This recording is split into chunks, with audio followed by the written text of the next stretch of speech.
Assalamualaikum warahmatullahi wabarakatuh. Perkenalkan, nama saya Konita Dila Putri dari kelas 12 Akuntansi dan Keuangan Lembaga 1 SMK Negeri 1 Keraksan. Di sini saya akan menjelaskan mengenai materi masa kemunduran peradaban Islam.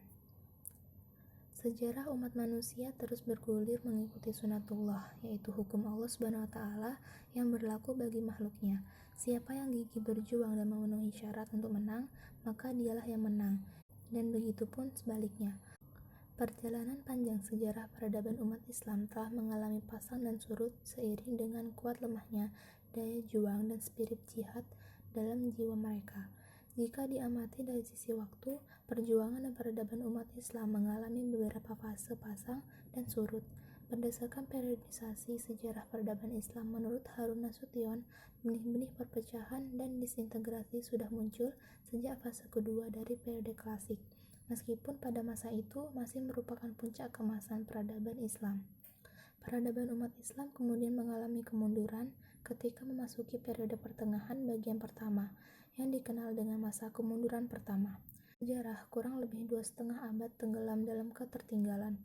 Peradaban Islam kembali menggeliat dengan munculnya 3 kerajaan besar, bahkan kembali mengalami kemajuan hingga memasuki abad ke-18 Masehi. Setelah itu, grafik perkembangan peradaban umat Islam kembali menurun hingga memasuki abad ke-19 Masehi, sebelum kemudian terjadi kebangkitan kembali di periode modern. Dalam skala global, ada beberapa pendapat para ahli terkait dengan faktor-faktor yang menyebabkan terjadi kemunduran tersebut. Pada pembahasan kali ini akan ditampilkan salah satu pendapat.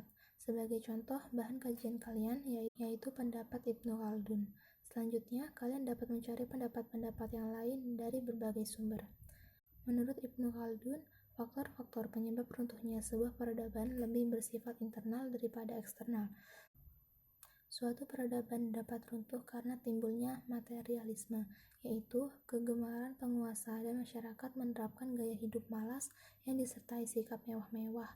Sikap ini tidak hanya negatif, tapi juga mendorong tindakan korupsi dan dekadensi moral. Lebih jelas, Ibnu Khaldun menyatakan, tindakan pelanggaran hukum dan penipuan demi tujuan mencari nafkah meningkatkan di kalangan mereka.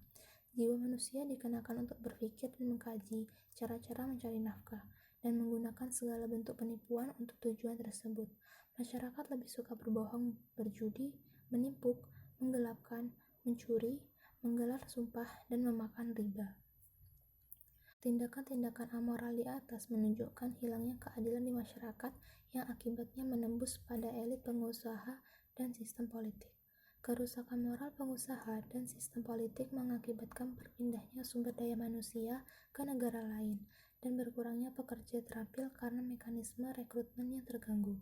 Selain itu, bermuara pada turunnya produktivitas pekerja dan di sisi lain menurunnya sistem pengembalian ilmu pengetahuan dan keterampilan. Intinya, dalam pandangan Ibnu Khaldun, kehancuran suatu peradaban disebabkan oleh hancur dan rusaknya sumber daya manusia, dan baik secara intelektual maupun moral.